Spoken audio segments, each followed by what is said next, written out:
aussi une particularité chez nous.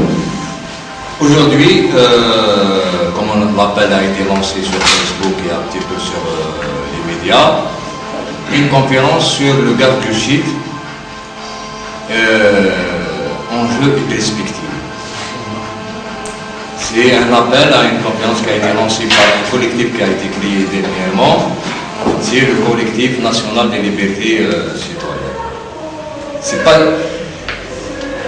un collectif qui est déjà établi ou ça devient prévoir, mais juste un noyau comme ça qui a l'intention de lancer une initiative comme ça par rapport aux questions qui concernent les citoyens. Concernent les citoyens dans le sens où dans la gestion des affaires de l'État, il y a tout, mais il y a un absent. C'est le citoyen lui-même. Dire qu'aujourd'hui le pouvoir agit d'une manière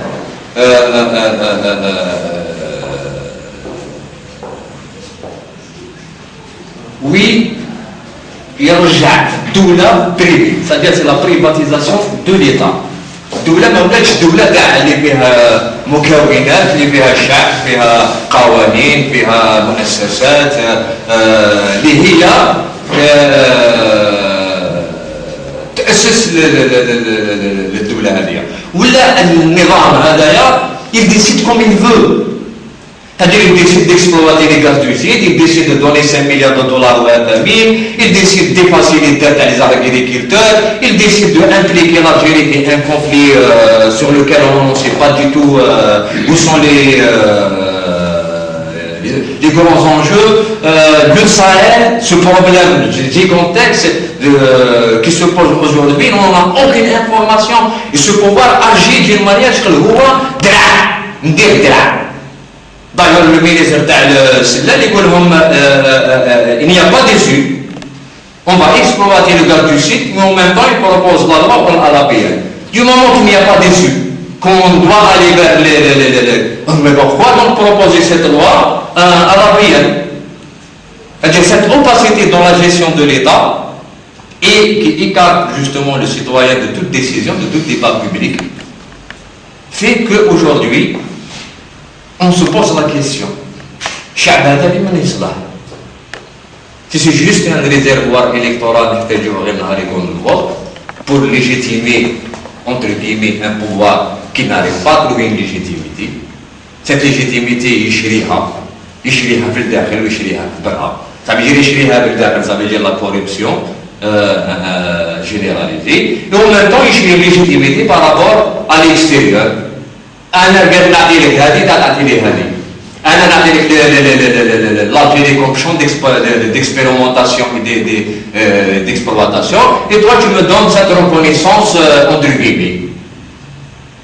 Aujourd'hui la question se pose, vous regardez la société civile, elle est où cette société civile qui doit être vraiment le garde-fou et le balancer comme ça dans des rapports politiques sur lequel il ne faut pas laisser juste le pouvoir agir.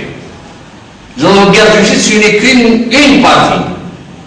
Ce n'est pas tous les problèmes de l'Algérie. Le garde du site, on peut y discuter, c'est-à-dire aujourd'hui, si on arrive à trancher la question, si on doit exploiter le garde du site, la nécessité d'exploiter le garde du site par rapport à des données réelles, pas supposées, on exploitera le garde du site.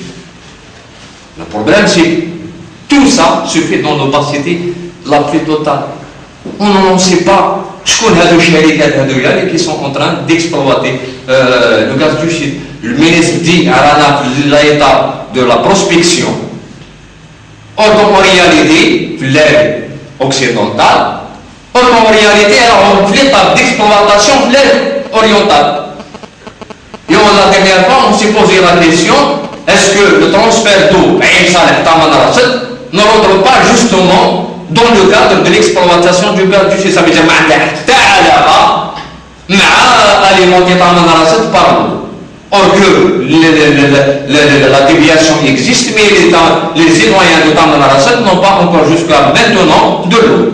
Et on apprend qu'une société BP a un champ, c'est-à-dire un site d'exploitation au sud de Ain Salah. C'est une bled الدولة هذه النظام هذا اللي صار في الجزائر شغل تاعو بالكو. Que le citoyen là, il n'existe pas. Il n'existe ni c'est-à-dire autonome par rapport au pouvoir central, ni associé justement aux décisions qui sont centralisées au niveau élevé. Donc la question soulève beaucoup d'interrogations sur le plan politique, économique et écologique. Donc nous avons aujourd'hui la conférence Qasim Moussa, maître conférencier à Oran, qui donnera plus de détails sur cette question. Et nous avons aussi Yassine Tiglia, qui nous parlera justement des enjeux politiques qui entourent cette question directement au garde du site et en même temps par rapport à la démarche du pouvoir et les pratiques du pouvoir. Donc je donnerai en premier lieu la parole à Qasim Moussa pour nous donner plus de détails sur cette question-là qui nous a réunis aujourd'hui. Je remercie et salue l'assistance d'avoir répondu à l'appel. C'est très important pour toujours dans le cadre d'enclencher le débat qui est scientifique certes, mais qui fait appel aux politiques comme l'a si bien démontré mon ami Kader, parce que ce qui a suscité les réactions des uns et des autres, notamment avec les pétitions, les écrits, les vidéos, etc. C'est bien la façon et la démarche qu'a entreprise le pouvoir en vue de traiter, de gérer ce dossier énergétique. Donc je remercie aussi les organisateurs, du collectif national des libertés citoyennes, dont j'en fais partie. C'est à tout mon honneur d'avoir pensé et organisé cette rencontre afin de contribuer d'autres. On parle plus de la sensibilisation. Du moment qu'on a senti que cette étape, ce cap a été relativement dépassé, on parle maintenant à aiguiser la sensibilisation, à mobiliser plus, à contacter, à multiplier les contacts avec on le voit des partenaires, des chefs de parti, des associations, etc. Parce que c'est important de discuter avec tout le monde. Nous, on a été donc contre,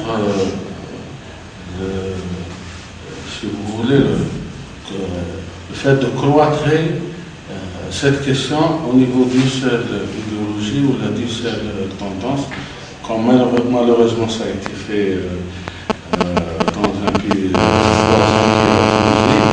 était accaparé uniquement par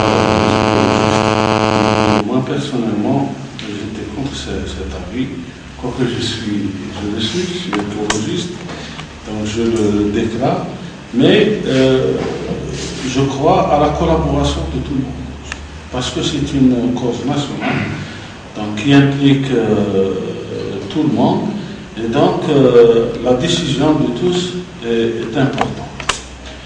Pour rentrer dans le vif du sujet, donc mon intervention s'inspire du programme qui vous a été envoyé par Facebook et par d'autres moyens.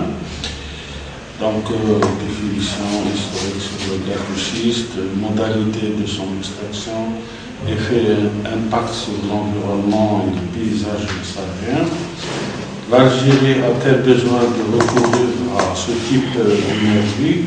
Et enfin, des enjeux géostratégiques, notamment par rapport au Maghreb, Sahel, etc. Mais à travers cela, il s'agit de donner l'essentiel. Parce que on considère que pas mal de travaux ont été faits, que ce soit par des articles, des vidéos. Maintenant, on suppose qu'il y a une certaine culture assez riche par rapport à ce réfléchissement. Mais comment, si vous permettez, le nationaliser, entre guillemets, c'est-à-dire parler des caractéristiques algériennes de notre Sahara, donc quels seront à peu près les effets, ça c'est très important. Un autre point important à mon avis, c'est de répondre à certains argumentaires des officiers. Si vous vous rappelez, si vous avez aussi suivi certaines déclarations, notamment du ministère, à titre d'exemple, quand on dit que l'Algérie a une expérience en matière de fracturation et de forage horizontal. Mais c'est loin d'être, entre guillemets, méchant, de verser dans l'agitation. Je pense que c'est un discours trompeur. Trompeur dans la mesure où il y a certains consultants en énergie qui le savent, on n'en a jamais pratiqué de fracturation hydraulique en Algérie.